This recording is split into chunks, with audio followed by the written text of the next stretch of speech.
11장에서 13장까지 할 거고요.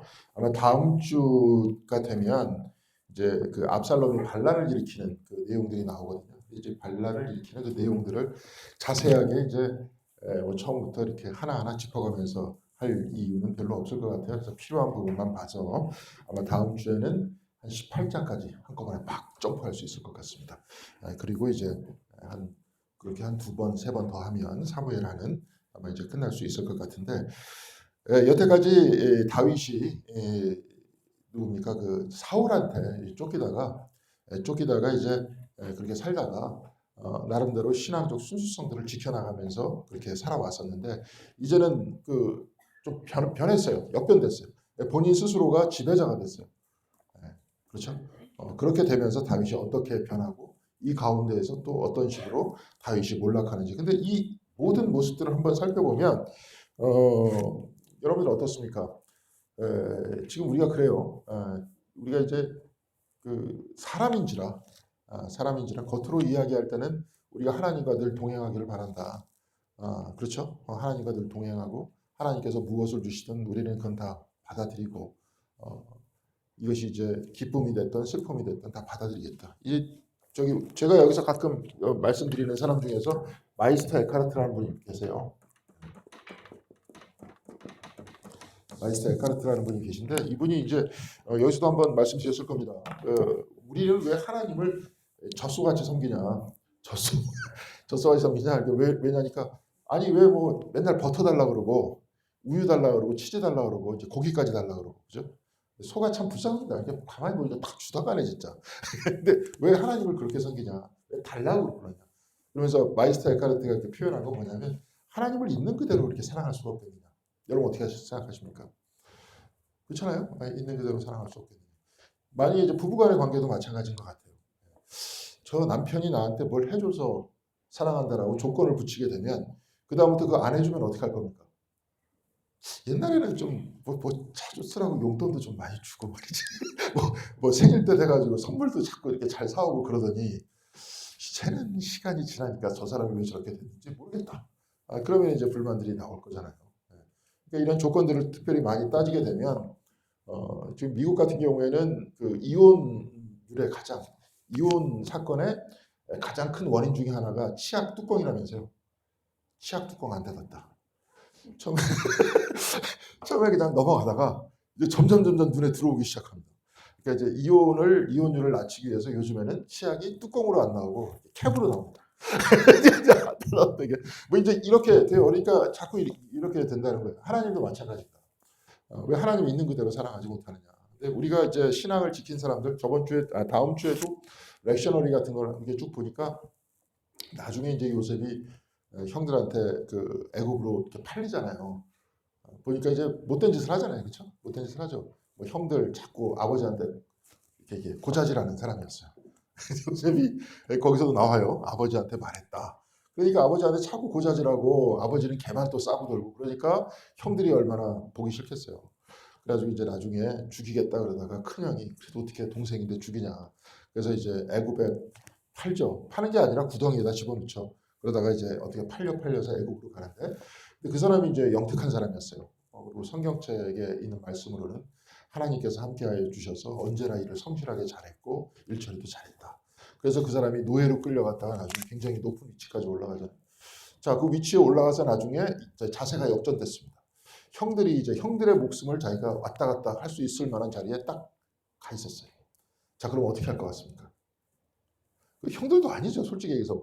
말만 형들이지 자기를 팔아서 넘겨서 죽이려고 그랬는데 형입니까, 원수입니까? 원수죠, 원수. 네. 그런데 이제 본인한테 딱 잡혔어요. 그런데 이제 그 사람은 그렇게 안 했잖아요. 그렇죠? 아주 감정이 북받쳐서 막 울었다. 그럼 그런 사람 뭐예요? 항상 조건을 따지는 그런 신앙을 가지고 있었다면 거기서 그렇게 하지 않았을 거예요. 그리고 자기가 성공한 것이 최선이라고 생각했다면 이것이 하나님께서 나한테 주신 축복이다. 이렇게 생각했으니까 이제는 내가 다 해도 된다. 이렇게 하면 그 사람은 아마 거기서 막 형들도 다 도륙을 내버리겠다. 막 이런 식으로 했었을 거예요. 근데 그럼 그 사람 그렇게 안 하잖아요. 그래서 나중에 제일 끝에 고백을 뭐라고 얘기합니까? 하나님께서 사람을 살리려고 나를 보냈다. 나를 여기까지 보냈다. 나를 먼저 보냈다. 이거. 그렇게 얘기하잖아요. 근데 왜냐하면 저기 제가 어제 김인영 축하드립니다. 오늘은 다른 데 행사가 없으신가 봐요. 이렇게 하시는 거 보니까. 근데 거기서도 이제 매 시간은 기독교적 시각에 의하면 하나님께서 매 시간을 펼쳐주신다. 그렇게 말씀을 잠깐 드렸는데 그 이유는 이제 요한복음 제1장에 하나님께서 말씀으로 창조하시잖아요. 그렇죠? 말씀으로 창조되지 아니한 것은 아무것도 없잖아요. 그럼 그 말씀으로 창조됐다는 건 어떤 얘기입니까? 매번 말씀하신다. 그럼 창조는 매번 어떻게 되는 겁니까? 매번 시작되는 거잖아요. 그래요. 요한복음 1장을 심각하게 읽으면 그렇습니다. 매번 창조는 열리게 돼 있고 매번 세상은 열리는 겁니다. 근데 만약에 이렇게 매번 열리는데 열리는 세상의 그 결과는 우리가 알 수 없어요. 시간을 우리가 어떻게 알아요? 지금 오늘이 지금 몇 시입니까? 11시 5분인데 11시 5분인데 이제 12시 되면 물론 끝나서 밥을 먹겠지만 내일 무슨 일이 일어날지 모르잖아요. 내일 무슨 일이 일어날지 특별히 잘 모르지 않습니까? 뭐 지금 뭐 여러 가지 막 지금 그 막 대선 때문에 근데 세월이 좀 많이 바뀐 것 같아요, 그죠?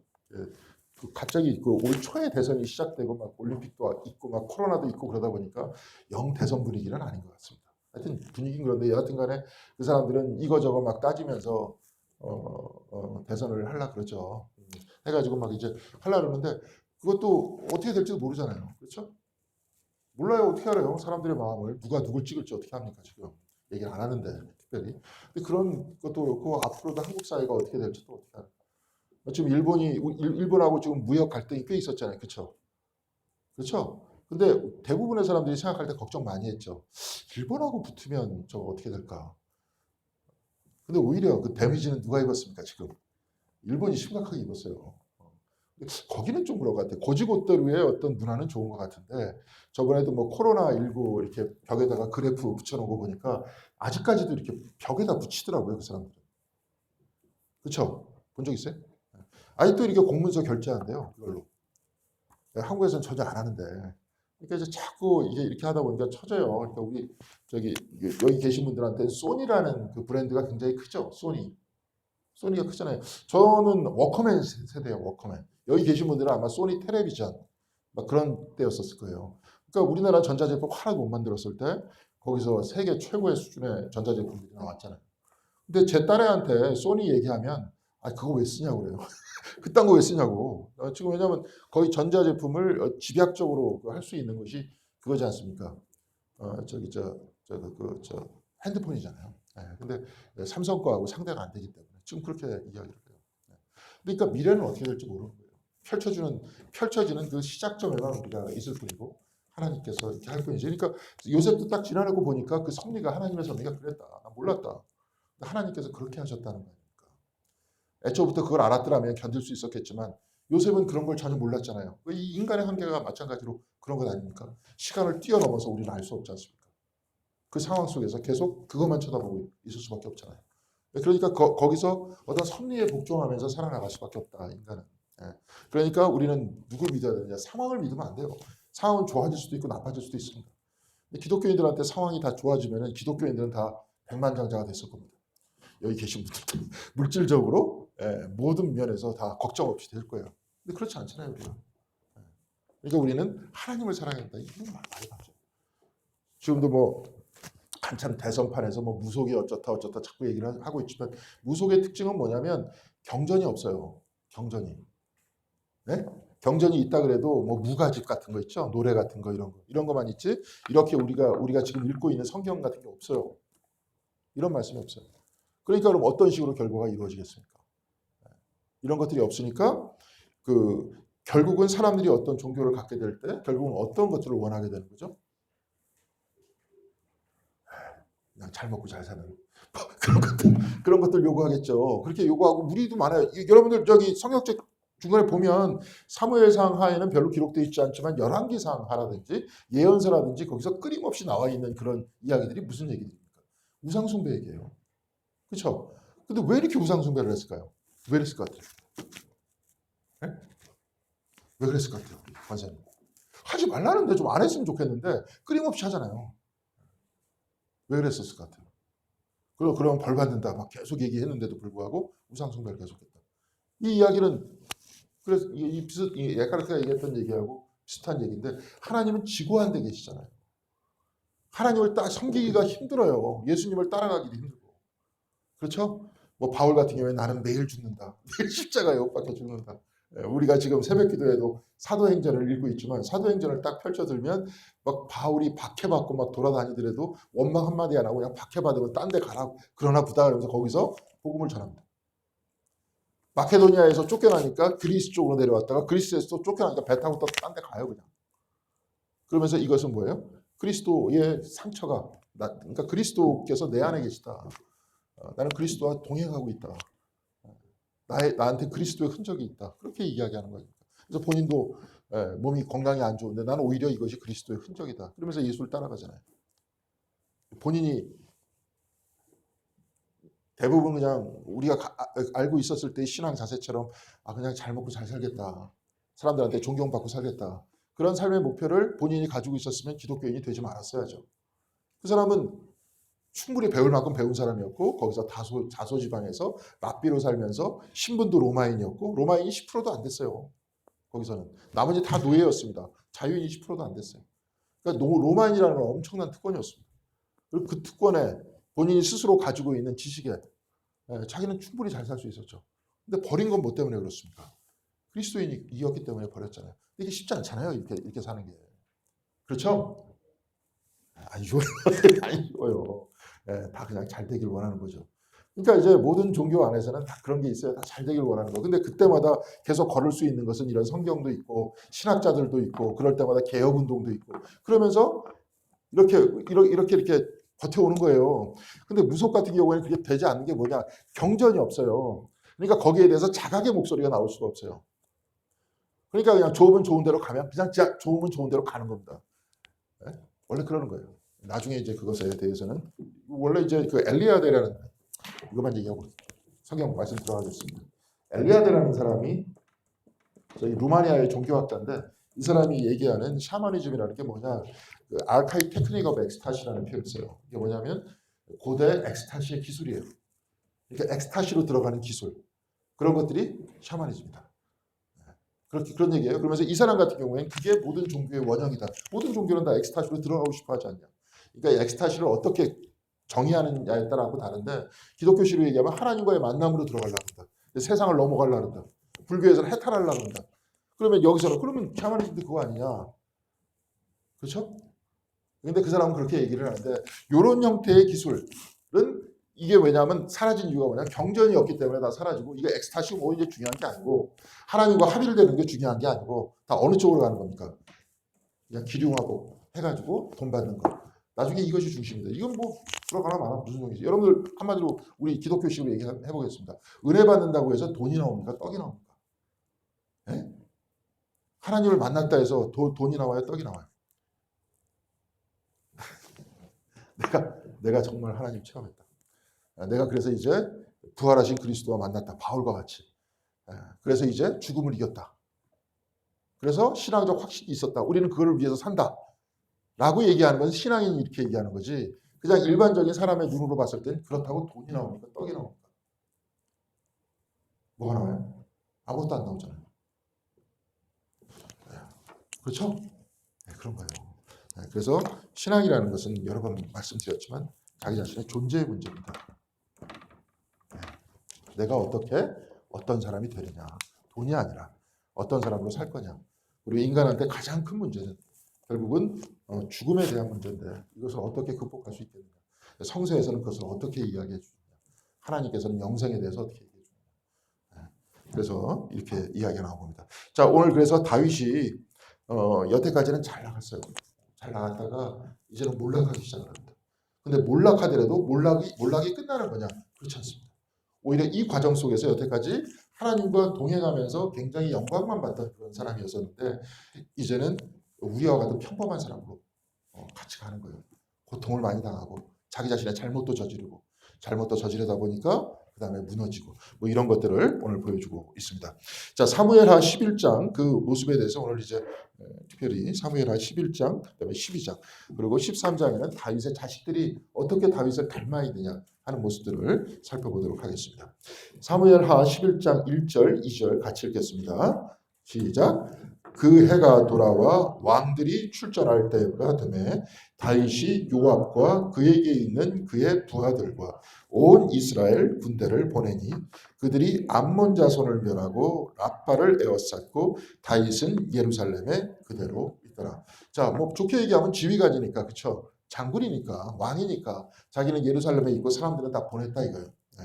그런데 이제 어떻게 되게 됐어요? 여기서 특히 왜 이렇게 장황하게 얘기하면서 다윗은 예루살렘에 있고 사람들은 다 그쪽에 갔다 이런 얘기를 왜 했을까요? 물론 이제 바세바 이야기를 하기 위해서 얘기를 했었지만 장황하게 이 부분들을 띄우는 이유가 뭐냐면 다윗은 이미 사람들과 분리되기 시작한 거예요. 옛날에 400명 막 사울한테 막 도망 다니고 막 이럴 때 항상 사람들과 같이 있었어요. 네. 그렇죠? 같이 있었잖아요. 같이 울고 같이 웃고 했었어요. 그런데 이제는 특권의식이 생겼어요. 왕이니까 자기는 떨어졌어요. 다 보냈어요. 네. 그런 다음에 우리가 저번 시간에 암몬 자손과의 싸움 그 이야기를 했었잖아요. 근데 이게 싸워가지고 막 이제 그쪽으로 다 보내고 자기는 예루살렘에 있었어요. 그래서 그런데 이제 2절 보겠습니다. 같이 읽겠습니다. 저녁 때 다윗이 그의 침상에서 일어나 왕궁 옥상에서 거닐다가 그곳에서 보니 한 여인이 목욕을 하는데 심히 아름다워 보이는지라. 예, 어느 때라 그랬어요? 그 어느 때 다윗이 일어났다 그랬어요? 저녁 때. 아니 근데 아침에 침상에서 일어나지 않습니까? 낮밤이 바뀐 사람인가? 왜 이 사람은 저녁 때 침상에서 일어나? 그렇죠. 자기 혼자 있으면서 계속 잤던 거죠. 계속 잤던 거죠. 그래서 저녁 때 일어난 거예요. 자, 저녁 때 일어났는데 제가 저번 시간에도 한번 얘기했습니다. 특별히 성경 안에서 자주 사용하는 시간의 그룹은 아침에서 저녁으로 가지 않는다 그랬죠. 어디로 간다 그랬습니까? 저녁에서 아침으로 간다 그랬습니다. 이게 창세기 제1장에 나왔다 그랬어요. 창세기 제1장에서는 낮이 되고 밤이 되면 이른 첫째 날이라고 이야기 안 하고 밤이 되고 낮이 되면 이른 첫째 날이다 이렇게 얘기했고요. 그 이야기는 하나님의 시간은 희망의 시간이다라고 얘기했습니다. 그리고 이제 그 역사적 배경을 보면 창세기 제1장이 쓰여진 때가 언제냐면 바빌론 포로 때예요.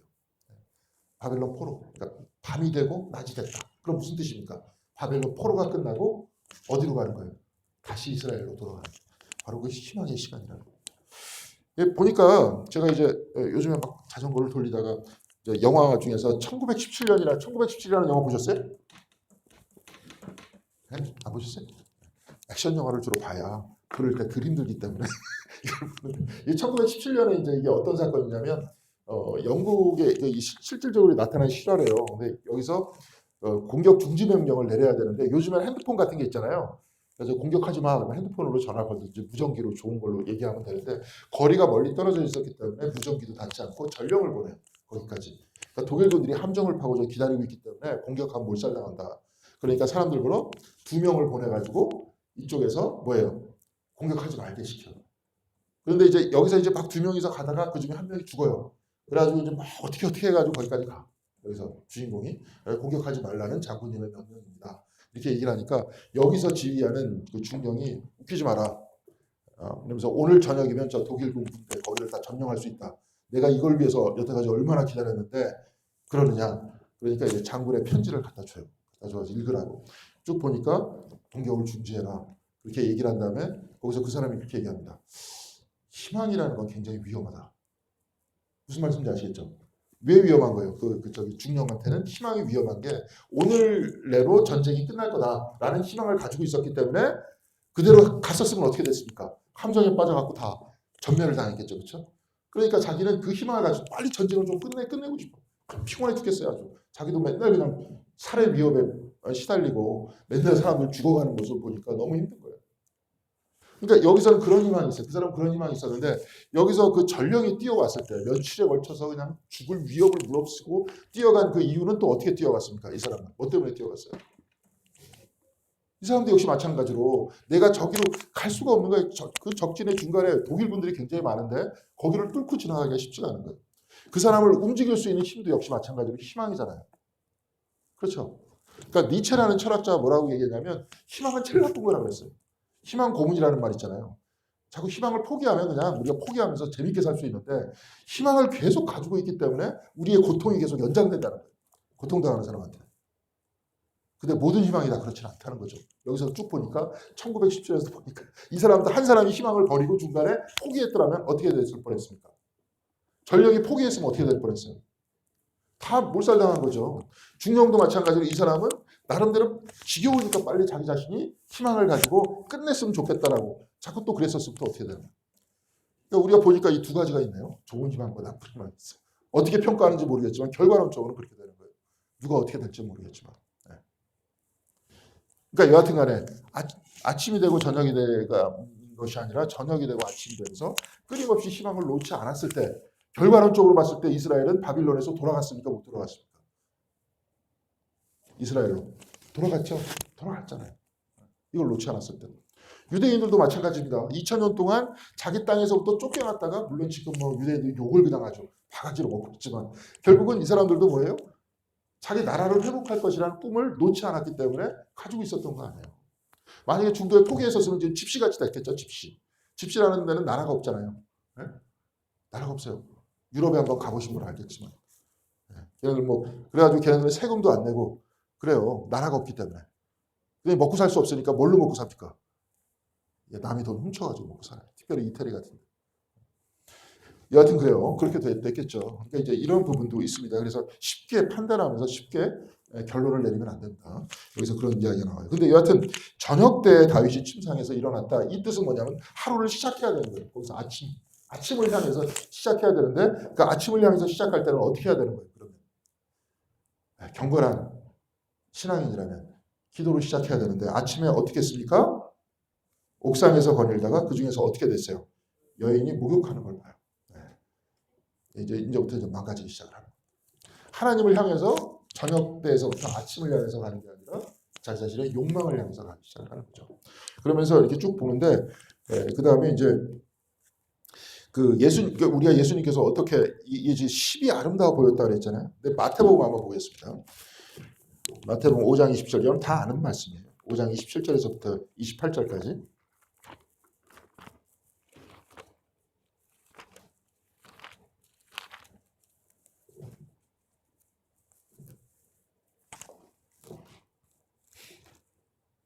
(27절) 28절 같이 읽겠습니다.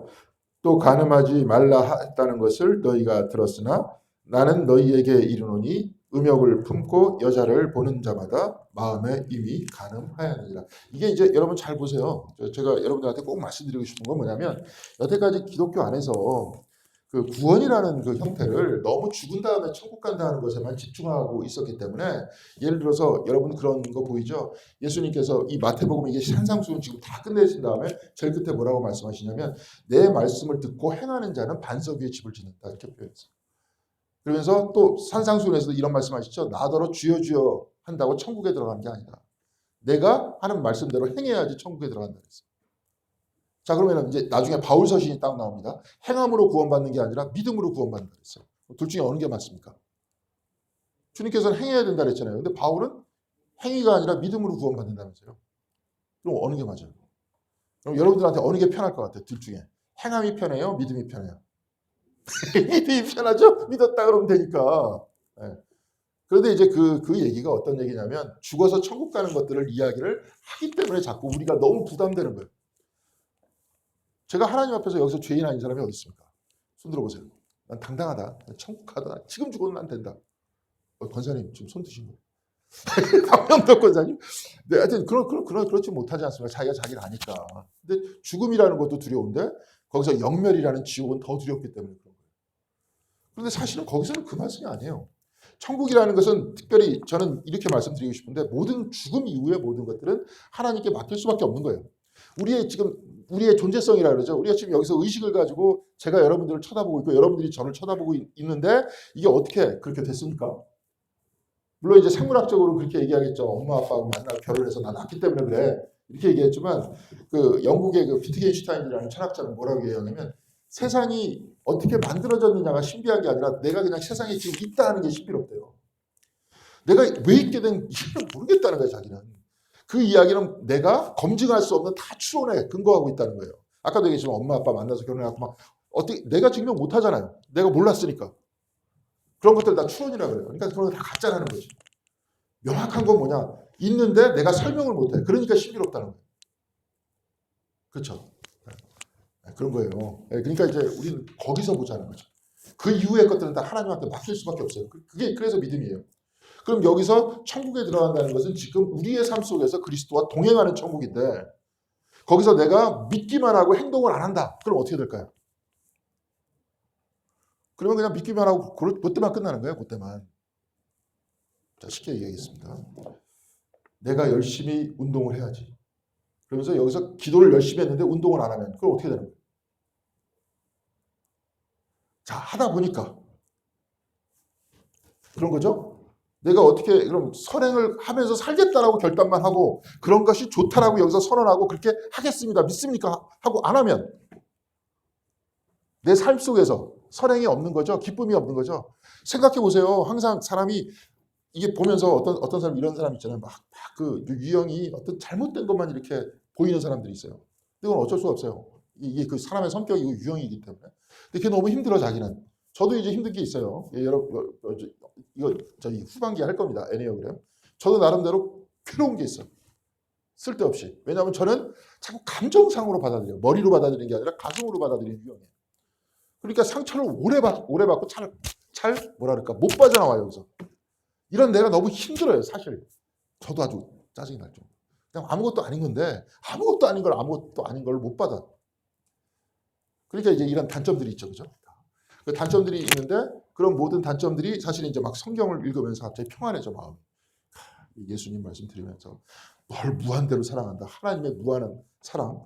갑자기 이야기를 듣기 시작하고 아까도 얘기했지만 매 순간 펼쳐주시면서 우리가 하나님의 사랑을 받을 이유가 없는데도 불구하고 끊임없이 사랑하는 하나님을 갑자기 마음에 확 와닿았어요. 머리로만 막 듣다가 요한복음 1장이 창세기 1장도 마찬가지고 그러다 갑자기 오면서 그 예수님의 말씀처럼 이래서 그 뭐예요 머리털 하나라도 놓치지 않고 머리털 하나리라고 표현 안 하지 머리카락 하나도 다 세고 계시구나라고 얘기할 정도로 모두를 다 사랑하고 계시는 하나님을 확 만났어요. 마음속에. 그런 다음에 어떻게 해야 돼요? 만났으니까 뭐 그래서 딱 나가면 그 다음에 또 어떻게 됩니까? 또 얻어지는 거죠. 그러니까 주님께서 말씀하시는 산상수훈의 얘기나 아니면 누가복음의 평지설교의 말씀들을 내 삶 속에서 실천하면서 기도를 통해서 하루하루 살아나가야 되는 거예요. 그걸 또 기억해야 되는 거잖아요. 특별히 신명기서는 기억하라 그러잖아요. 말씀을 기억하기 위해서는 예식을 통해서 기억하는 거잖아요. 그리고 기도를 통해서 기억하는 거고. 근데 그거 안 하면 그거 어떻게 되는 겁니까? 잘 이해를 못 하시네. 마음에 팍 와닿는 이야기를 한번 하겠습니다. 어떤 사람이 막 담배를 피웠어, 담배. 나 담배 끊을 거야, 나 담배. 그래서 또 피면 행동 안 하고 자기는 하나님 나 끊겠습니다. 결단합니다. 그래서 팍 한 다음에 나간 다음에 이게 오늘 마음 기분 좋으니까 또 한 대 패야지. 그래서 그때 그럼 어떻게 돼요? 안 패야 되는 거잖아요. 그래야지 담배에서 자유로워지는 거 아닙니까? 무슨 말씀인지 아시겠죠? 그게 그래서 그게 행위예요. 그럼 바울은 왜 믿음과 행위를 나눴냐? 나누지 않았어요, 이 사람. 그렇게 그냥 읽어버렸던 거지. 후대에서. 그렇게 읽어야지 우리가 죽은 다음에 천국 가는데 편하다고 생각하니까. 바울이 얘기하는 행위에 대해서 비판하는 건 뭐냐면 믿음이 없는 행위예요. 그건 뭐냐면 율법이에요. 그러니까. 자기는 믿지도 않으면서 행하는 척하는 거예요. 지금이야 뭐 율법 행한다고 해서 뭐 경건하다 그런 말 안 하잖아요. 지금이야 뭐 현대 사회니까. 그때 당시에 유대 사회에서는 율법을 행하는 그 사람들이 경건해 보였거든요. 그렇게 해야 지위가 높아졌거든. 그래서 믿지도 않으면서 행하는 척했던 거예요. 지금 대선 후보들처럼. 자기네는 뒤에서 엉뚱한 짓 다 하면서 앞에서는 국민 여러분 그러면서 무궁화하고 거기서 구둣발로 거기다 올려놓고 보통 일반 사람들 그렇게 하면 난리가 나는데 자기는 그냥 그래도 괜찮다. 하여튼 뭐 그렇다는 겁니다. 그렇다는 거예요. 이게 말도 안 되는 막 행위들을 하는데 그게 이제 그런 행위예요. 믿음을 가진 행위를 해라. 믿음을 가져라. 그냥 믿음이면 다 된다. 그게 아니에요. 믿으면 행하게 된다는 거예요. 이게 마치 어떤 얘기가 똑같냐면 내가 부모님한테 효도를 해요. 효도를 하기 위해서는 어떻게 해야 돼요? 어떻게 해야 됩니까? 효도. 우리 여기 다 어머니들이시니까 자식들이 어떻게 해줬으면 좋겠어요. 네? 어떻게? 자꾸 찾아오고 여행도 좀 보내드리고 해외여행 요즘엔 좀 코로나 때문에 안 좋지만 그러니까 그런 걸 해드려야 되잖아요. 그게 다 일일이 종목 따져야 되는데 바울 같은 경우는 다 필요 없다. 효도하는 마음만 있으면 된대요. 그러니까 김인영 장로님 같은 분이 말도 안 되는 소리 하지 마라. 효도하는 마음만 있으면 되냐? 그러면 이제 바울 같은 사람은 어떻게 얘기하냐면 그런 마음이 진짜 있으면 저절로 그렇게 된다는 거예요. 그렇게 안 하면 뭐냐? 효도를 안 했다고. 효도의 마음이 없는 거야. 무슨 말씀인지 아시겠죠? 그게 바울이 얘기하는 믿음이에요. 하나님 믿게 되면 그렇게 되는 거예요. 그렇게 행동을 안 하면 하나님 안 믿은 거예요. 이게 바울이 얘기하는 겁니다. 그러니까 그렇게 원래 다 같이 가는 거예요. 행위하고 믿음은 같이 가는 겁니다. 지금 이제 그런 이야기를 했어요. 근데 이제 예수님께서도 마찬가지입니다. 마음이 그 사람을 컨트롤해요. 이미 마음을 그쪽으로 가지고 있으면서 뭐예요? 안 그런 척하면 자기도 괴로워지고 어떻게 되는 겁니까? 아까도 얘기했지만 바울이 얘기하는 행위가 되는 거예요. 이미 마음속에서 나중엔 결국은 그렇게 저지르는 거예요. 얘도 다윗도 딱 지나가다가 마음이 움직였죠. 그런 다음에 어떻게 행위하는지 보세요. 3절 4절 같이 읽겠습니다. 다윗이 사람을 보내 그 여인을 알아보게 하였더니 그가 아뢰되 그는 엘리암의 딸이요 햇사람 우리아의 아내 밧세바가 아니니까. 예. 우리아라는 뜻은 뭐냐면 여호와는 나의 빛이라는 뜻이래요. 그러니까 이 사람은 착한 사람이에요. 명령했던 막 그냥 나중에 막 여기서 그냥 쭉 얘기할게요. 이게 쭉 저기 그 밧세바다 이렇게 얘기하니까 우리아가 그런 사람이에요. 그래서 4절에 뭐라고 얘기했냐면 4절 같이 읽겠습니다. 다윗이 전령을 보내어 그 여자를 자기에게 데려오게 하고 그 여자가 부정함을 깨끗하게 하였으므로 더불어 동침함에 그 여자가 자기 집으로 돌아가니라. 자, 왕이 명령했으니까 여자는 왔어야 됐어요.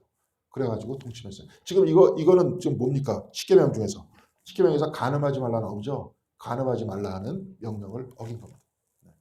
간음이라는 것은 어떤 거냐면 결혼한 사람하고 결혼한 사람들 사이예요. 불법적인 관계입니다. 이걸 간음이라고 그래요. 총각 처녀들은 상관없어요. 사실은. 그래도 안 되지만 거기서 얘기하는 간음이라는 뜻은 그런 뜻입니다. 자, 그런 뜻이에요. 그러니까 다 알고 있었죠. 지금 오늘 3절에 보니까 누구의 아내인지도 다 알고 있었죠. 햇사람 우리아가 다윗의 장수인지도 다 알고 있었습니다. 알고 있었는데도 이렇게 했어요. 그렇게 한 이유는 뭐예요? 2절에 보니까 마음이 이미 동했어요. 예수님의 말씀과 같이. 마음이 이미 동했으니까 실질적으로 그렇게 행동을 했다는 겁니다. 간음하지 말라 그랬는데 이제는 또 어떻게 하느냐. 살인하지 말라도 어깁니다. 나중에 그 밧세바가 아이를 가져요. 아이를 가지니까 요 다윗이 뭐라고 했냐면 여러분 다 아시죠? 우리아를 딱 불러요. 불러가지고 이렇게 방에 들어가서 같이 재우더라고 막 하는데 우리아는 자기는 안 하겠다는 거예요. 남들은 다 바깥에 싸우고 있는데 나 혼자 집에 들어가가지고 이럴 수 없다는 거죠. 정말 충직한 사람이에요. 다윗은 지금 아까 어떻게 했어요? 사람들은 지금 다 가가지고 암몬 사람들하고 막 싸우고 있는데 자기 혼자 지금 어디 가 있었습니까? 궁궐에 앉아가지고 왔다 갔다 거리다가 본 다음에 그랬다는 거예요. 근데 우리아는 다윗과 다른 사람이었어요. 나는 그렇게 안 하겠다는 거죠. 그러니까 다윗이 이제 죽겠는 거예요. 우리아가 들어가서 같이 동침을 하면 아이를 가져도 자기 아이다라고 생각할 텐데 그거 다 속이는 건데. 근데 우리아가 안 하니까 결론적으로 다윗은 지금 어떻게 합니까? 쟤 죽여야겠다. 죽여야겠다. 그렇게 얘기해요. 그래서 14절에 부른 다음에 우리아를 굉장히 또 잔인한 조폭 영화 같은 그런 이야기가 펼쳐집니다. 14절에서부터 17절까지 교독하겠습니다. 아침이 되매 다윗이 편지를 써서 우리아의 손에 돌려 요압에게 보내니. 그다음에 15절.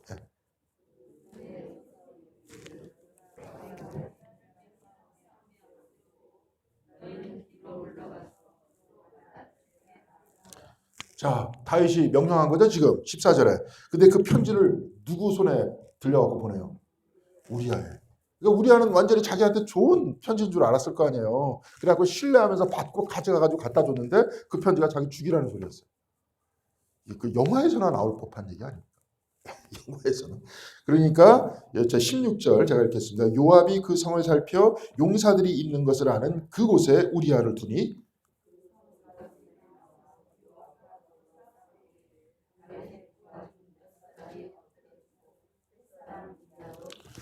이게 뭐냐면 성 바로 앞에서 막 싸움이 붙는 거예요. 그래가지고 우리아를 거기다 딱 갖다 놓고 빠진 거예요. 그러니까 빠지니까 우리아도 장군이니까 옆에 몇 사람 쫄개들이 있을 거 아니에요. 그 사람도 죽고 우리아도 죽었다는 거예요. 그럼 이게 결국은 누가 죽인 겁니까? 다윗이 죽였어요. 그래서 이 다음 장에 나단이 나와가지고 뭐라고 얘기하냐면 네가 죽였다 그래. 네가 죽였다. 그러니까 살인하지 말라, 간음하지 말라. 십계명 2개를 어겼습니다. 뭐 어떻게 해야 되는 겁니까? 죽어야 되는 거죠. 죽어야 되는 거죠. 이게 다윗이 스스로도 시인했어요. 탈무드와 같은 그 이야기를 통해서. 그러니까 이제 쭉 이야기에서 우리아도 죽었다 하는 이야기를 하고 20절, 21절 이렇게 보면 그건 이제 별로 중요한 얘기 아니니까 넘어가겠습니다. 결국은 이게 뭐냐면 아비멜렉도 아시죠? 기드온 아들 아비멜렉도 성에 너무 가까이 달라붙어가지고 맷돌로 여자가 던져가지고 죽었다. 우리아도 좀 멀리 떨어져 있어야 되는데 지가 거기 가가지고 괜히 싸우다 보니까 거기서 죽었다. 우리 잘못이 아니다. 우리아 잘못이다. 여기에 있는 모든 알리바이까지 다 꾸밉니다. 이게 참 이게 성경이 이게 약간 완전히 아주 자세하게 아주 이게 보세요. 다윗이 얼마나 위대한 왕이었는데, 근데 그 사람의 죄악을 이야기할 때 정확하게 지적하지 않습니다. 하나님 앞에서는 다 죄인이에요. 예. 그렇게 쭉 해가지고 알리바이까지 다 얘기하니까 다윗은 이제 뭐라고 또 둘러대냐면 25절 같이 읽겠습니다. 다윗이 전령에게 이르되 너는 요압에게 이같이 말하기를 이 일로 걱정하지 말라. 칼은 이 사람이나 저 사람이나 삼키느니라. 그 성을 향하여 더욱 힘써 싸워 함락시키라 하여 너는 그를 담대하게 하라. 자, 뭐 싸우다 보면 죽을 수도 있다. 그러니까 요압한테도 내가 그렇게 명령해가지고 그렇게 해도 사람들이 의심하지 않을 거야. 넌 걱정하지 마. 이제 여기까지 이제 다 얘기를 했습니다. 그러니까 26절에 같이 읽겠습니다. 우리아의 아내는 그 남편 우리아가 죽었음을 듣고 그의 남편을 위하여 소리내어 우니라. 이제 여기에 여러분들이 쭉 보세요. 저 그 26절 그 밑에 보면 다윗이 울었다는 얘기가 나와. 누구만 웁니까? 밧세바만 울고 있어요. 사실 이 여인은 굉장히 불쌍해요. 그죠? 남편이 군대 나가고 충직한 사람이었고 나중에 나간 사이에서 왕이 명령하니까 안 들 수도 없고 들어와가지고 나중에 결국 보니까 마치 자기는 잘못이 없는데 자기 때문에 죽은 것 같고 이렇게 됐어요. 근데 이제 보통 보면 이렇게 울었다는 그냥 참고적으로만 알아두십시오. 우리가 뭐 우리의 문화에 맞지 않는 거니까 보통 이제 구약 시대에는 한 7일 동안 장사를 했다 그래요. 7일 동안. 그렇게 했다 그러고 신명기서에 보면 모세와 같은 사람 아주 위대한 사람이 죽으면 30일 동안 장례를 했다 합니다. 그러니까 여기서도 이제 우리아의 아내가 뭡니까 7일 동안 아마 장례를 치렀다. 그런데 다윗은 오지 않았다 하는 얘기입니다. 자, 여기까지가 이제 다윗의 죄악의 목록입니다. 이렇게 쭉 되니까 그 다음에 사무엘하 12장 보겠습니다. 사무엘하 이제 이거는 뭐 쭉 아시는 내용이니까 한번 교독 쭉 하겠습니다. 여러분들 이제 다 그 내용들을 머리에 담아두시고 사무엘하 12장 1절에서부터 6절까지 교독하도록 하겠습니다. 여호와께서 나단을 다윗에게 보내시니 그가 다윗에게 가서 그에게 이르되 한 성읍에 두 사람이 있는데 한 사람은 부하고 한 사람은 가난하니. 자, 이게 누굽니까? 다윗이죠? 다윗이요. 양과 소가 굉장히 많다 그랬어요. 3절 읽겠습니다. 가난한 사람은 아무것도 없고 자기가 사서 기르는 작은 암양 새끼 한 마리뿐이라. 그 암양 새끼는 그와 그의 자식과 함께 자라며 그가 먹는 것을 먹으며 그의 잔으로 마시며 그의 품에 누우므로 그에게는 딸처럼 되었거늘.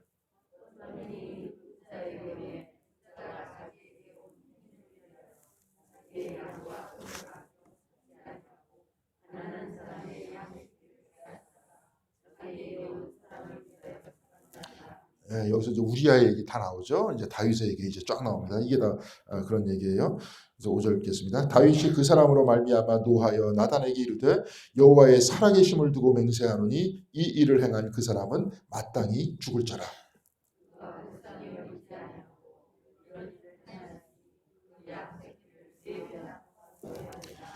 다윗은 지금 4배라 그랬는데 원래 이제 출애굽기 22장 9절 한번 보겠습니다. 지금 여기서 원래 이게 법률에서 율법에서는 어떻게 나와 있냐면 출애굽기 22장 9절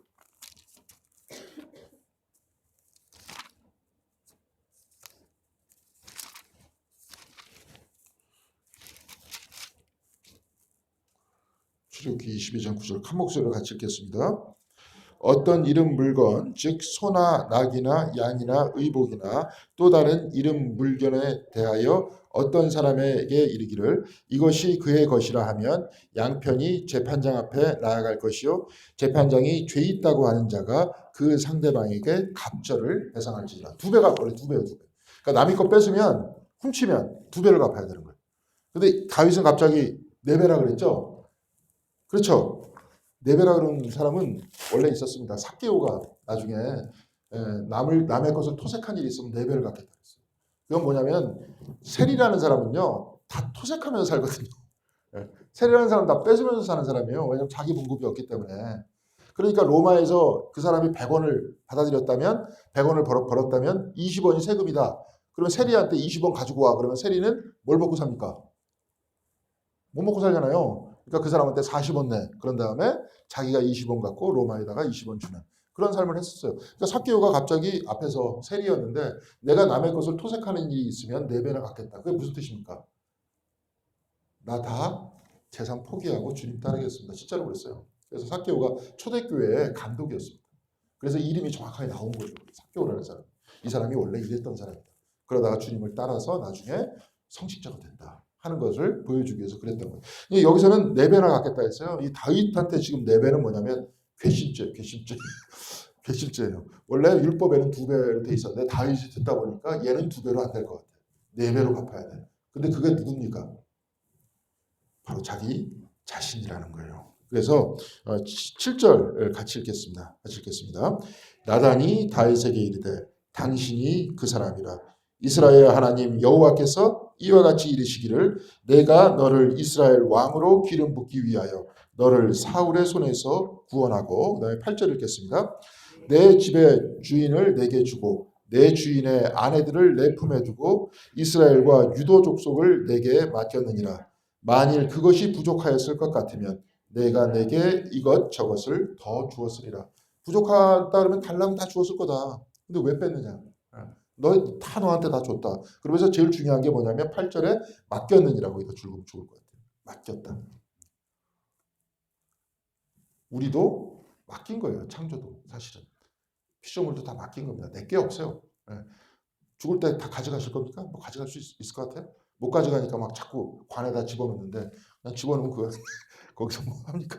전 옛날에 그런 적도 있었어요. 물론 이제 애틋한 가족들의 마음일 수도 있겠는데 성경책을 거기다 넣어놓겠대요. 어머님 하는데 그러면서 갑자기 또 이렇게 펼쳐서 어딜 펼치냐면 어머니가 좋아하시는 뭐예요? 시편 23편. 아주 아니 이걸 못해요. 그러실 필요 있습니까? 그러겠다는. 근데 그게 무슨 또 소용이 있겠습니까? 물론 그 애틋한 마음이 그 상황에서는 그렇게 얘기가 되겠지만 못 가져가잖아요. 한 푼도 못 가져갑니다. 우리가 그냥 이때 있으면서 다 그냥 지나가는 거지. 세상의 일이라는 걸. 여기서도 마찬가지죠. 그래서 다 맡겼다는 거예요. 우리들은 다 그러니까 이렇게 생활해야 되는 것 같아요. 우리가 맡겼다. 자, 우리 쭉 보니까 오늘 나단이 어떤 이야기를 이렇게 전하죠. 말로 그죠? 근데 이제 굉장히 중요한 거는 성경 안에서는 이야기들이 많죠. 그다음에 또 이야기를 뭘로 푸냐면 이 탈무드라는 거 아시죠? 탈무드가 게마라라고 그럽니다. 해석이에요. 본문의 말씀에 대한 해석을 뭘로 해석을 하느냐? 말씀으로 해석해. 되게 재밌는 게 제가 뭘 하나 지금 가져왔습니다. 탈무드 거기서 뭐냐? 신명기서 6장에 보면 이스라엘아 들으라 내 하나님 여호와를 어떻게 했어요? 마음과 뜻과 힘을 다하여 사랑해라. 그런 다음에 이거 뭐예요? 이 미간에다 붙이고 지금도 그렇습니다. 여러분들 저 유대인들 성전에서 지금 할 때 이렇게 보면은 미간에 뭐 이렇게 붙이는 거 못 보셨어요? 유사 아주 잘 이렇게 보시면 여기다 뭐 붙입니다. 여기다 딱 붙이는 게 아니라 네모난 상자 같은 게 있어요. 그래가지고 머리에다 묶어 띠를. 근데 거기다 꼭 써놓은 거예요. 그 안에다 종이를 집어넣은 거예요. 그다음에 팔뚝에도 붙여요. 그다음에 문설주에도 붙여. 왔다 갔다 하면서 다 갖다 붙이는 거예요. 그러면서 자식들에게 부지런히 가르치라는 거예요. 일상이 그 삶이다라는 거예요. 무슨 말씀인지 아시겠죠? 근데 거기에 대한 탈부들을 한번 거기에 대해서 해석하는 재미있는 얘기를 한번 제가 읽어드릴게요. 한 노인이 뜰에서 묘목을 심고 있었는데 지나가던 나그네가 그것을 보고 노인에게 물었다. 노인에게 어르신께서는 이 나무에 언제쯤 열매가 열릴 것으로 생각하십니까? 물어보니까 그 어르신이 한 50년쯤 지나면 열리지 않겠소? 이렇게 딱 얘기했어요. 그러니까 나그네는 다시 물었다. 어르신께서 그때까지 살아계실 것이라고 생각합니까? 그때가 살아있겠어요? 50년 동안? 그러니까 노인이 이렇게 대답했다. 이게 이제 중요한 겁니다. 아니요, 내가 어렸을 때 우리 과수원에는 과일이 언제나 풍성하게 열려 있었어. 그것은 내가 태어나기 훨씬 전부터 내 아버지께서 나를 위해서 그 나무들을 심었기 때문이었어. 그래서 나도 지금 내 아버지와 똑같은 일을 하고 있는 중이야. 무슨 말인지 아시겠죠? 그러니까 안 열린다. 그러니까 어떻게 하는 거예요? 계속. 지금 이거 뭐예요? 자식들한테도 계속 어떻게 해요? 율법을 가르치라는 거예요. 우리도 가르쳐야 돼요. 계속 가르치고 말씀을 가르치고 그걸 딱 요약한 거예요. 신앙의 핵심을 딱 요약한 거예요. 이스라엘 신앙의 핵심은 뭐냐? 신명기서 6장. 그 중에서 주 너희 여호와 하나님을 사랑하라. 저는 이제 요즘에 막 이런 딱 주장을 합니다. 감리교를 딱 요약할 수 있는 게 뭐냐? 누가 같아요? 예. 지금 팍 안 떠오르는 거예요. 이게. 예. 성화. 예, 성화. 그럼 성화 뭐냐? 성화 가지고 이제 장로교인들이 이제 막 그냥 난리를 치죠. 이걸 가지고 마치 네가 스스로 구원을 얻을 수 있느냐? 근데 그 부분에서는 이제 잘 못해요. 예. 그 얘기는 뭐예요? 아까 똑같아요. 삶의 실천이 돼야 말씀이 내 얘기가 되는 거예요. 내가 믿는다 그러면서 믿음으로 다 구원받는다 이렇게 얘기한 다음에 바깥에 나가서도 똑같이 살면 지금 바깥에 사회에서 기독교인들 맨날 욕하는 얘기 그거 아니에요? 너희 저기 옛날 친절한 영자씨인가? 그래서 어떤 전도사가 와서 영자씨가 딱 감옥에서 나오니까 나중에 뭐라 그러니까 영자가 전도사한테 너나 잘하세요. 그게 아주 sarcastic하고 뭐라 그럴까 굉장히 냉소적인 그런 이야기인데 그게 지금 내가 볼 때는 사회가 기독교에 대해서 하는 얘기인 것 같아. 너나 잘하세요. 그러니까 이게 뭐냐면 행동을 안 하잖아요. 근데 행동하고 믿음이라는 게 그 복잡하게 얘기할 게 아닌데 괜히 기독교 전통에서 이걸 나눠놓고 구원이라는 것도 다 죽은 다음에 구원만 얘기하니까 죽은 다음에는 하나님한테 맡기는 거지 내가 어떻게 합니까? 할 수 있어요? 막 그냥 규정하더라고. 누군 구원받고 누군 못 받고. 자기가 하나님이 어떻게 알아? 그러니까 믿음이라는 건 뭐예요? 믿음. 거기서 믿음은 신뢰. 그래서 찬송가에서 그렇게 신뢰에 섞인 그런 아름다운 말씀이 있습니다. 하늘 가는 밝은 길이 거기서. 하늘 가서 쭉 가니까 나중에 영광 나라 임금 되신 분이 누구예요? 예수 그리스도다. 그리스도께서 나를 버리시겠느냐. 이런 신뢰요. 이런 신뢰가 없으면 다 끝나는 거예요. 그냥 사실은. 근데 여기서 이렇게 하는 거지 본인이 규정할 수는 없잖아요. 누가 가고 누가 못 간다는 거. 오히려 예수님께서 뒤집어서 말씀하셨죠. 양과 염소 딱 얘기한 다음에 그죠? 염소는 내가 언제 당신한테 마치 아주 신실한 사람인 것 같았죠. 염소가. 양과 같은 사람은 뭐예요? 아니 내가 왜 구원받습니까? 누구한테 달려있다는 거예요? 하나님한테 달려있고 하나님한테 신뢰할 수밖에 없어요. 근데 여기서 나타나는 그 구원이라는 것은 일상을 살면서 주님과 어떻게 동행하느냐 그 이야기예요. 그게 삶이에요. 삶이 없으면 그렇게 되는 겁니다. 여하튼 이렇게 쭉 하니까 이제 나단이 깨닫게 하는 방식 바로 이것들이 이제 꽤 오래전서부터 있었다 하는 이야기입니다. 그러면서 이제 나단이 다윗으로 하여금 깨닫게 만든 다음에 9절에 하나님의 말씀을 전합니다. 같이 읽겠습니다. 9절 시작. 그러한데 어찌하여 내가 여호와의 말씀을 업신여기고 나보기에 악을 행하였느냐. 내가 칼로 햇사람 우리야를 치되 암몬 자손의 칼로 죽이고 그의 아내를 빼앗아 내 아내로 삼았도다. 두 가지죠. 간음하지 말라는데 간음했고 네가 죽였다. 누구 칼로 죽였다는 거예요? 암몬 사람의 칼로 죽였다는 거예요. 다른 사람이 죽였을 뿐인데 네가 명령했으니까 네가 죽였다는 거예요. 살인하지 말라와 간음하지 말라. 이 두 가지로 딱 얘기를 하고요. 그 다음에 10절 같이 읽겠습니다. 이제 내가 나를 업신여기고 햇사람 우리야의 아내를 빼앗아 내 아내로 삼았은즉 칼이 내 집에서 영원토록 떠나지 아니하리라 하셨고 서로 그냥 권력 투쟁한다. 나중에 솔로몬도 그 싸우죠. 형들하고 아도니아 막 다 죽이고 그러죠. 요압도 죽입니다. 솔로몬에 의해서 죽어요. 칼이 안 떠난다는 거예요. 압살롬이 나중에 막 반란 일으키죠. 이것도 다 여기서 나온 거예요. 네. 자, 그리고 11절 보겠습니다. 여호와께서 또 이와 같이 이르시기를 보라 내가 너와 내 집에 재앙을 일으키고 내가 내 눈앞에서 내 아내를 빼앗아 내 이웃들에게 주리니 그 사람들이 내 아내들과 더불어 백주에 동침하리라. 백주라 그랬어요. 밤도 아니라. 백주에 동침하리라. 이것도 한번 압살롬 반란 때 이런 사건이 일어납니다. 이렇게 그러면서 칼이 떠나지 않는 모습은 열왕기서까지 쭉 그런 이야기를 하고 있고요. 그러니까 이런 무서운 말을 딱 들으니까 처음에 당신이 바로 그 사람입니다 이렇게 얘기하니까 아이고 용서해 주시옵소서 이런 얘기가 아니라 하나님의 말씀을 전언하니까 나중에 자기 큰일 나게 생겼거든요. 그러니까 다윗이 13절에 뭐라고 얘기했습니까? 같이 읽겠습니다. 다윗이 나단에게 이르되 내가 여호와께 죄를 범하였노라 하매 나단이 다윗에게 말하되 여호와께서도 당신의 죄를 사하셨나니 당신이 죽지 아니하려니와. 당신이 안 죽겠다는 거예요. 사하셨다. 근데 그 대신 누가 죽느냐? 14절 보겠습니다. 이 일로 말미암아 여호와의 원수가 크게 비방할 거리를 얻게 하였으니 당신이 낳은 아이가 반드시 죽으리라. 아이가 잘못됐다는 게 아니라 누가 대신 죽습니까? 다윗 대신 아이가 죽습니다. 이게 지금 어떤 대속의 사건 얘기하는 거죠. 우리가 죄를 저질렀는데 누가 대신 죽습니까? 그리스도께서 대신 죽었잖아요. 예.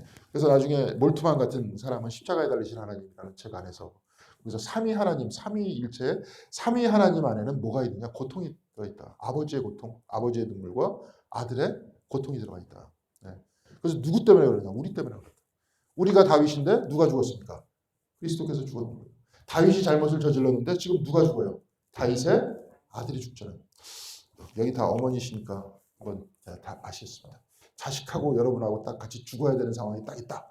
그러면 내가 죽겠습니까? 아니면 애를 죽이겠습니까? 애를 그냥 죽이게 내버려둬요? 아니면 여러분이 여기 계신 권사님들이 장모님이 그냥 죽이시겠습니까? 내가 죽죠. 부모가 원래 그렇잖아요. 그럼 자식이 죽는다는 건 뭐예요? 더 큰 고통이에요. 엄청난 고통입니다. 그래서 이제 이를 통해서 다윗이 알면서 이제 죄책감 안에서 살아나왔죠. 이게 다윗의 괴로움이에요. 그래서 그 하나님도 아들의 죽으심을 눈으로 보신 거예요. 그렇죠? 사람들에 의해서 아들이 죽는 모습을 봤다. 이제 여기서 이런 모습들을 지금 이야기를 하고 있습니다. 예. 그래서 저기 이렇게 쭉 막 얘기하니까 나중에 그 다윗이 막 회개기도를 하죠. 죄를 뒤집어 쓰고 나 잘못했다. 아이 살려달라. 그러면서 막 하니까 그래도 일주일 만에 아이가 태어난 지 일주일 만에 죽습니다. 그러니까 20절에 같이 읽겠습니다. 다윗이 땅에서 일어나 몸을 씻고 기름을 바르고 의복을 갈아입고 여호와의 전에 들어가서 경배하고 왕궁으로 돌아와 명령하여 음식을 그 앞에 차리게 하고 먹은지라. 죽었으니까 이제는 끝났다. 내가 할 수 없다. 그 전까지는 내가 어떻게 하겠지만 그러면서 쭉 얘기하니까 이것도 굉장히 중요한 얘기예요. 21절에서부터 23절까지 교독하겠습니다. 그의 신하, 제가 먼저 읽을게요. 그의 신하들이 그에게 이르되 아이가 살았을 때에는 그를 위하여 금식하고 오시더니 죽은 후에는 일어나서 잡수시니 이 일이 어찌 됨이니까 하니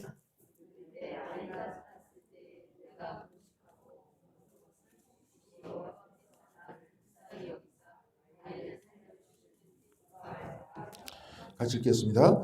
지금은 죽었으니 내가 어찌하랴 금식하랴 내가 다시 돌아오게 할 수 있느냐 나는 그에게로 가려니와 그는 내게로 돌아오지 아니하리라 하니라. 나는 이제 언젠가는 죽어서 그 아이 있는 데로 갈 거지만 그가 어떻게 돌아오게 할 수 있겠느냐. 이제 내 선을 넘어섰다. 그러니까 이제 끝내겠다. 그렇게 얘기합니다. 그러니까 예수님께서는 또 여기에서 이제 말씀을 빗대어서 말씀하신 거예요. 그러면서 이렇게 나중에 내가 너희들과 같이 있을 때 신랑이 같이 있을 때 너희는 즐겨야 된다. 너희들도 곧 내가 떠날 때 곡할 때가 온다. 그러니까 항상 때에 맞춰야 되는 거예요. 마치 이제 동양에서는 그런 걸 중용이라 그러는데 때에 맞춰서 슬피 울 때는 슬피 울고 기뻐할 때는 기뻐해라. 아무 때나 그렇게 하지 마라. 내 생각대로 이제 그런 이야기를 하고 있습니다. 그러면서 이렇게 쭉 23절에 굉장히 중요한 얘기가 다시 돌아올 수 있게 하겠느냐 그 부분을 한번 줄을 거보세요. 롯의 아내 알죠? 롯의 아내가 소돔과 고모라 성을 딱 탈출한 다음에 앞쪽으로 딱 가야 되는데 못 갔어요. 어디로 갔습니까? 뒤를 딱 돌아봤잖아요. 그럼 어떻게 됐습니까? 소금 기둥이 됐잖아요. 이제 뒤돌아보지 말고 앞을 향해서 가자는 거예요. 이미 끝났다 이 일은. 하나님의 손으로 들어갔다. 그런 얘기입니다. 그래서 이제 지금 시간이 좀 갔기 때문에 우리 다음 장까지 빨리빨리 해야 되니까 누가복음 9장 26절에 뭐라고 말씀하셨냐면 여러분 다 아시는 얘기입니다. 예수께서 이르시되 손에 쟁기를 잡고 뒤를 돌아보는 자는 하나님 나라에 합당하지 아니하니라. 앞을 향해서 가라. 우리는 아까도 이제 시간이 펼쳐진다는 건데 우리는 펼쳐지는 시간 속에서 끊임없이 하나님과 동행할 수밖에 없다. 모든 결과는 하나님께 맡기고 지나간 것도 하나님께 맡겨야 될 수밖에 없다. 이제 그런 얘기입니다. 그래서 다윗도 쭉 이야기를 하고요. 그 다음에 이제 다윗이 마침내 돌아옵니다. 24절에서부터 25절까지 같이 읽겠습니다. 다윗이 그의 아내 밧세바를 위로하고 그에게 들어가 그와 동침하였더니 그가 아들을 낳음에 그의 이름을 솔로몬이라 하니라. 여호와께서 그를 사랑하사 선지자 나단을 보내 그의 이름을 여디디아라 하시니 이는 여호와께서 사랑하셨기 때문이더라. 거기 솔로몬이라는 뜻이 뭐냐면 보상이라는 뜻이에요. 보상했다. 다윗의 죄값이 보상됐다 하는 내용이고요. 그 다음에 여디디아는 여호와께서 사랑하셨기 때문이다. 이렇게 얘기했죠. 여호와의 사랑입니다. 하나님의 사랑을 여디디아라고 합니다. 자, 그래서 이게 이제 본인이 굉장히 지금 불행해졌잖아요. 그렇죠? 아들도 죽고 앞으로도 좋지 않은 얘기를 듣고 본인이 죄인이 찍혔고 막 이랬는데 여기서 그냥 계속 쓰러졌더라면 뭐 어떻게 됐겠느냐. 제가 오늘 이걸 딱 준비하면서 주석책을 읽어보니까 좀 몰랐어요. 베토벤이 그 귀가 멀었죠. 귀 나중에 귀가 멀었죠. 근데 그 아버지가 그 저기 별로 안 좋았어요. 매독 환자였대요 아버지가. 그 어머니는 폐병 환자였고.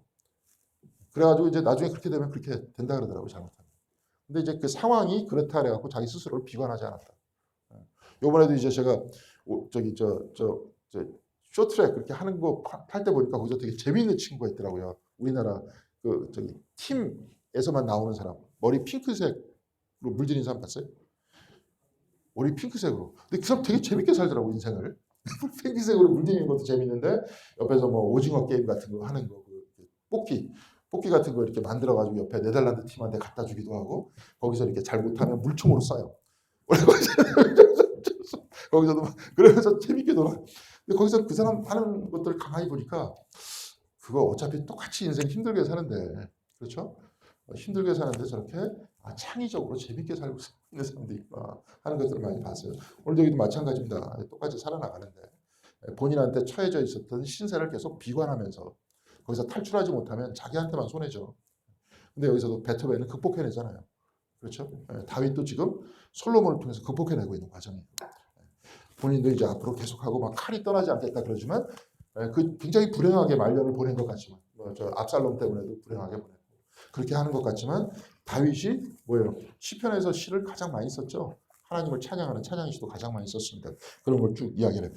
자, 오늘 지금 이게 시간이 거의 갔는데 13장 하는 이유는 별로 이렇게 읽을 게 없습니다. 읽을 게 없고 여기서 다윗이 암논이라는 사람이 얼마만큼 다윗을 닮아 있는지 압살롬이라는 사람이 어떻게 다윗을 닮아 있는지 그러니까 이게 보면 여러분 자식들을 이렇게 쭉 보면 좀 나의 장점을 좀 닮았으면 좋겠는데 저는 장점이 별로 없었어요. 하여튼 뭐 근데 여하튼 그 단점을 좀 많이 닮은 것 같죠, 그죠? 아닌가요? 좀 안 닮았으면 좋겠는데 안 닮았으면 좋겠는 걸 닮더라고요. 그러니까 여기서도 그렇습니다. 암논이라는 사람도 밧세바를 탐했었을 때의 다윗의 모습을 닮아요. 압살롬도 도망자의 모습, 가하면서 굉장히 전략적이기도 하지만 다윗도 굉장히 전략적이었잖아요. 머리가 좋고. 근데 그게 안 좋은 방향으로 그렇게 발달이 됩니다. 희한해요. 그 자식은 컨트롤하지 못하잖아요. 이제 여기서도 뭐 그런 모습을 한번 보겠습니다. 사무엘하 13장 1절에서부터 2절까지 이제 앞으로 금방 끝날 겁니다. 쭉 읽으면서 내려가겠습니다. 1절 2절 같이 읽겠습니다. 그 후에 이 일이 있으니라 다윗의 아들 압살롬에게 아름다운 누이가 있으니 이름은 다말이라. 다윗의 다른 아들 암논이 그를 사랑하나 그는 처녀이므로 어찌할 수 없는 줄을 암논이 알고 암논이 그의 누이 다말 때문에 우라로 말미암아 병이 되니라. 우라로 말미암아 병이 되는 게 뭡니까? 상사병이죠. 근데 그가 처녀이기 때문에 어쩔 수 없었다가 아니라 레위기 18장 9절 제가 그냥 읽어드릴게요. 뭐라고 나와 있냐면 너는 내 자매 곧 내 아버지의 딸이나 내 어머니의 딸이나 집에서나 다른 곳에서 출생하였음을 막론하고 그의 하체를 범하지 말지니라. 이렇게 되어 있습니다. 가족이기 때문에 안 되는 거예요. 지금 이게. 안 되는데 지 혼자 지금 좋아요. 왜? 다윗이 밧세바를 보고 데리고 왔듯이 지금 암논이 뭐예요? 배달은 이복 누이를 보고 여동생을 보고 지금 얘가 이러고 있는 거예요. 좀 닮아가고 있는 거야. 안 좋은 그림자를 닮아 있는 거예요. 이게 쭉 얘기하고 막 이래요. 그러니까 이제 암논이 데리고 와서 억지로 이렇게 막 데리고 와가지고 막 겁탈하려고 그러는 거예요. 12절에서부터 14절까지 같이 읽겠습니다. 그가 그에게 대답하되 아니라 지금 이제 다말이 암논에게 대답하는 거예요. 그가 그에게 대답하되 아니라 내 오라버니여 나를 욕되게 하지 말라.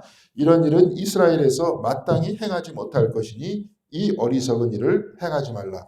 내가 이 수치를 지니고 어디로 가겠느냐? 너도 이스라엘에서 어리석은 자 중에 하나가 되리라.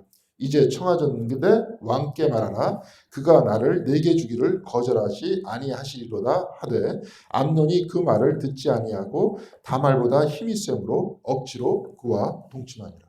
그러니까 다말은 거기서 벗어나려고 자꾸 그러는 거죠. 다윗한테 얘기한다 그래서 다윗이 그렇게 하라 그랬어요. 율법에 어긋나는데 안 되죠. 그러니까 다말은 막 도망가려고 그러는데 암논이 억지로 그렇게 했다는 겁니다. 강제로. 네.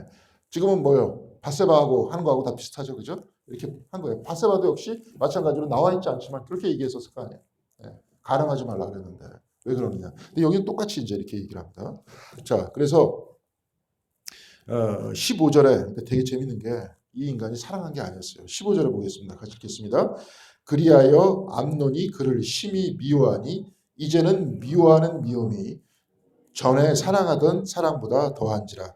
암논이 그에게 이르되 일어나 가라. 딱 겁탈한 다음에 갑자기 걔가 싫어져. 이게 뭡니까? 사랑한 겁니까? 아니면 소유욕입니까? 소유욕이었던 거예요. 소유욕이었던 거예요. 밧세바도 혹시 그런 건 아니었을까요? 근데 그렇지는 않았죠. 밧세바가 슬피 울 때는 저기 두 번째 아이를 잃었을 때 슬피 울 때 위로했잖아요. 그리고 그걸 통해서 또 아주 아주 소중한 아주 영특한 아들을 낳았는데 여기서는 그렇지 않아요. 암논이 지금 다윗의 아주 그림자를 닮아 있는 겁니다. 예. 그래서 18절, 19절 같이 읽겠습니다. 암논의 하인이 그를 끌어내고 곧 문빗장을 지르니라. 다말이 채소의 옷을 입었으니 출가하지 아니한 공주는 이런 옷으로 단장하는 법이라. 다말이 재를 자기의 머리에 덮어쓰고 그의 채색 옷을 찢고 손을 머리 위에 얹고 가서 크게 울부짖으니라. 머리에 이제 뿌렸다는 거예요, 재를. 그래서 옷을 찢었다는 건 더 이상 나는 그거 뭐예요? 채색 옷을 입을 수 없다 하는 얘기죠. 그러면서 이제 이렇게 만들어 놓고 얘기했어요. 그러면서 이제 뒤집어 쓰니까 이제 오빠한테 얘기했어요. 압살롬한테. 이게 이제 압살롬이 어떻게 했겠습니까? 압살롬은 조금 사이코패스 같아요. 잘 보세요. 20절 보겠습니다. 20절 같이 읽겠습니다. 그의 오라버니 압살롬이 그에게 이르되 내 오라버니 암논이 너와 함께 있었느냐? 그러나 그는 내 오라버니이니 누이야. 지금은 잠잠히 있고 이곳으로 말미암아 근심하지 말라 하니라. 이에 다말이 그의 오라버니 압살롬의 집에 있어 처량하게 지내니라. 이 암논도 오빠니까 너 이 땅을 가만히 있어. 쭉 있다가 기회를 보는 겁니다. 지금 현재는 기회를 보는데 21절에 보니까 같이 읽겠습니다. 시작. 다윗 왕은 이 모든 일을 듣고 심히 노하니라. 노하다 끝났다. 암논도 자기 아들인데 어떻게 하겠어요? 그리고 22절에 보겠습니다. 이게 굉장히 사이코패스다운 얘기예요. 같이 보겠습니다. 압살롬은 암논이 그의 누이 다말을 욕되게 하였으므로 그를 미워하여 암논에 대하여 잘잘못을 압살롬이 말하지 아니하니라. 자, 잘잘못을 얘기해야 될 거 아니에요. 미워하니까. 근데 얘기를 안 했대요. 얼마 동안 얘기 안 했느냐? 2년 동안 얘기를 안 했대요. 2년 동안 참고 있어요. 그래 나중에 2년 후에 파티를 열어. 그런 다음에 암논을 죽입니다. 무슨 말씀인지 아시겠죠? 여러분 사이코패스 있잖아요. 제가 한번 딱 봤어요. 사이코패스인지 아닌지 확인하는 방법은 그 괴짝에 사람이 있으면 네가 싫어하는 사람이 있어. 그럼 너 어떻게 죽일래? 괴짝에 지금 들어가 있어. 숨어 있어. 그러면 이제 보통 일반적인 사람은 사이코패스가 아닌 사람은 괴짝을 던져서 창문 밖으로 집어 던집니다. 막 이러는데 사이코패스는 뭐라 그러냐면 옆에서 기다리고 있다가 나오면 죽입니다. 그런다는데 그래서 2년 동안 기다립니다. 말 한마디도 안 하고 기다려요. 그러다가 다른 사람들이 아 이제 다 끝났구나. 괜찮구나. 그랬었을 때 2년 후에 그렇게 합니다. 네. 그렇게 해서 이게 왕자들을 다 데리고 와가지고 거기서 이제 내용을 쭉 보면 왕자들을 다 데리고 와가지고 초대를 해요. 양의 털을 깎는다. 양털 깎는다는 게 뭐냐면 양을 잡는다. 와가지고 같이 먹자. 그러니까 왕자들이 다 와요. 그래가지고 압살롬이 죽이는데 암논을 죽이는데 암논만 죽였는데 다윗한테는 어떻게 소문이 들리냐면 압살롬이 싸그리 다 몰살시켰다. 그런 소문을 들어요. 그래서 다윗이 막 슬퍼가지고 막 우니까 다윗의 형의 아들이 와서 뭐라고 얘기하냐면 아니 암논만 죽었다고 한 사람만 죽었다. 한 사람만 죽어도 죽은 건 죽은 거잖아요. 그렇죠? 그래가지고 막 그렇게 얘기해요. 그래서 37절에서부터 39절까지 같이 한 목소리로 읽고 오늘 마치도록 하겠습니다. 압살롬은 도망하여 그술왕 암미훌의 아들 달메에게로 갔고 다윗은 날마다 그의 아들로 말미암아 슬퍼하니라. 압살롬이 도망하여 그술로 가서 거기에 산지 3년이라. 다윗 왕의 마음이 압살롬을 향하여 간절하니 암논은 이미 죽었으므로 왕이 위로를 받았습니다. 아까도 이제 먼저 아들이 죽었죠. 밧세바에서 태어난 아들이 그때도 이미 죽었으니까 끝났고 암논도 죽었으니까 끝났다 이거. 근데 다윗이 계속 슬퍼하는 것은 압살롬이 도망가서 슬퍼했다. 근데 압살롬이 이렇게 계략을 꾸며갖고 딱 도망갔다 하는 그 모든 모습을 보면 또 누구하고 닮았습니까? 다윗하고 닮았잖아요. 사울한테 피해가지고 이렇게 도망가는 모습이잖아요. 이런 그림자를 지금 닮아 있는 겁니다. 그리고 나중에 압살롬이 3년 동안 거기에 숨어 있다가 다윗한테 옥죠. 다시 와서 이제는 뒤집어서 자기가 권력을 잡으려고 하는 그런 모습이 18장까지 나와 있고 이제 나중에 압살롬 죽음까지 연결이 되는데 다음 시간에는 18장까지 자세히 읽지는 않지만 그 순간순간 좀 설명하면서 그렇게 읽도록 그렇게 하겠습니다. 자, 쭉 보면 다윗은 자기가 이제 나중에 잘못했음을 깨닫고 이렇게 살아가지만 과거의 어떤 축복받은 왕의 모습은 더 이상 아닙니다. 그냥 우리와 비슷한 그런 어떤 삶의 어떤 역경 그 속에서 하나님을 찾아가는 그런 사람이 됐습니다. 그럼에도 불구하고 하나님께서는 이렇게 내치지 않고 우리가 이제 나중에 열왕기상 보시면 알게 될 거예요. 모든 왕의 표준이 누구냐면 다윗이에요. 다윗과 같았다, 다윗과 같지 않았다. 그런 이야기를 통해서 이렇게 쭉 읽어 내려가고 있습니다. 자, 성경책에서 보면 예수님만 빼놓고 다 비슷합니다. 우리가. 그러니까 이제 너무 크게 그렇게 생각하지 마시고 우리 모두가 하나님 앞에서 죄인이고 우리가 말씀을 읽으면서 오히려 이런 사람들이 이런 모습을 보면서 우리 자신을 살피고 하루하루 동행하면서 살아가는 우리가 되어야 할 줄로 믿습니다. 자, 오늘 그 말씀 쭉 읽었죠, 그렇죠? 다윗의 문락의 모습, 집안도 이제 칼이 떠나지 않을 것과 같은 그런 모습을 같이 읽었습니다. 자, 오늘 혹시 오늘 그 내용 중에서 궁금하신 내용 있으시면 없으십니까? 예, 없으시면 고흥남 권사님이 저기 지금 몸이 안 좋으세요. 근데 다행히 오늘 제가 전화를 걸어보니까 그냥 물혹이다 그러시더라고요. 그래서 오늘 바로 또 잘 됐어요. 입원도 바로 하게 돼서 오늘 입원하신다 그랬죠. 제가 좀 아까 전화를 걸어보니까 그래서 그것도 배에 자꾸 가스가 차가지고 CT를 찍었는데 물혹이 커져서